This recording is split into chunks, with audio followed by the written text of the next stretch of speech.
प्रभो हर हर महादेव शिव शंभो कैलासपति उमापति शिव शंकर महाप्रभु धवलेश्वराय वालालिंगाय नमो नमः। दीपं यदि परं ब्रह्म दीपं यदि जनार्दनः दीपहरतु मे पाप पूजा दीप नमस्तुते। धवलेश्वराय वालालिंगाय नमो नमः। संसार सुखी रखंतु। आज शुभ शनिवार रे समस्त श्रद्धालु भक्त मान को आश्रीपद करंतु, मनस्कामना पूर्ण करंतु, कर्म क्षेत्र उन्नति करंतु, ग्रहरिष्ट खंडन करंतु, जगतर मंगल करंतु, विश्वर कल्याण करंतु, आपणकर नाम प्रकाश करंतु, सेवकर डाक श्रवण करंतु, समस्त गुआवसा भक्त मानकर मनस्कामना पूर्ण करंतु। जो जो भक्त माने आपण पाखरे मानसिक रखिछंती तांका मानसिक पूर्ण करंतु।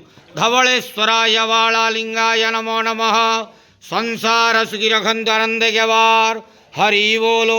आज शुभ शनिवार रे समस्त श्रद्धालु भक्त मान को आश्रीपद करंतु आनंद गेवार हरि बोलो।